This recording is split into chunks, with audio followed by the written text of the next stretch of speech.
রাধে রাধে বন্ধুরা, কেমন আছো সবাই? আশা করি ভালো আছো, সুস্থ আছো। আমরাও ভালো আছি। তো আজকে বানাবো একটুখানি গোলাপ জামুন। তো চলো আমি কিভাবে বানাই সেটা তোমাদের সঙ্গে আজকে একটুখানি শেয়ার করি। তো অনেক দিন আগে অর্ধেকের বেশিটা বানিয়ে ফেলেছিলাম এক প্যাকেট থেকে, তাই একটুখানি রেখেছিলাম যে যখন খেতে ইচ্ছে করবে তখন বানিয়ে নেবো। তো আজকে একটু মিষ্টি খেতে ইচ্ছে করছিল, তো ভাবছি একটু বানিয়ে নিই। কলকাতার গোলাপ জামুন আর রসগোল্লা আমি কিন্তু খুব মিস করি, তাই এখানে তো আর পাওয়া যায় না। এখানেরগুলো ভালোও লাগে না তেমন একটা, কলকাতাতে যেমন টেস্টি লাগে এইখানের গোলাপ জামুন বা রসগোল্লা তেমন একটা টেস্টের হয় না। তাই জন্য যখন খেতে ইচ্ছে করে তখন বাড়িতেই বানিয়ে নিই।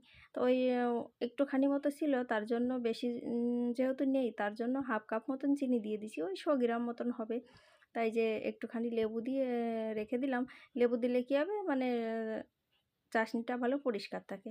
তো ওই 8-10টা হয়ে যাবে মনে হচ্ছে, তাই এইটুকু চাশনিতেই বহুত হয়ে যাবে। তো এখন চলো ছোটো ছোটো করে লেচি কেটে নিয়েছি, এখন গোল গোল করে পাকিয়ে নিয়েছি। আর এই যে দেখো গোল গোল পাকানো হয়ে গেছে। আর এখন আর কি তেলটা আগে থেকেই গরম করতে দিয়ে দিয়েছিলাম। তো এখন এক এক করে ভেজে নেব। যেহেতু অল্প কয়টা, তো একবারেই দিয়ে দিয়েছি, হয়ে গেছে। তো একটু যতক্ষণ না কালার চেঞ্জ হয়ে যায় ততক্ষণ একটুখানি ভেজে নিতে হবে। ওই 5-7 মিনিট মতো ধীরে ধীরে, মানে ধিমি আঁচে ভাজলে কিন্তু ভেতর থেকে আবার কাঁচা থাকবে না। বেশি মানে ফুল ফ্লেমে আবার ভাজা যায় না। তো দেখো অনেকটাই রং হয়ে গেছিলো কালো কালো, আমি এখন নামিয়ে নিয়েছি। একটু ঠান্ডা করে যে চাশনিটা বানিয়েছিলাম তার মধ্যে যে দিয়ে দিয়েছি, তাও অল্প কয়টা, তো তাই জন্য এই কড়াইতে হবে না। তা ভাবছি একটা বগুনে দিয়ে রেখে দিতে, যেহেতু একটুখানি চাশনি হচ্ছে তাই জন্য। চলো এখন ডেকে রেখে দিই আধ ঘন্টা, তারপরে তোমাদেরকে দেখাবো কেমন হয়েছে। তো আধ ঘন্টা ঢাকা থাক। তার মধ্যে আমি চান টান করে এখন চলে এসেছি পুজো টুজো দিয়ে।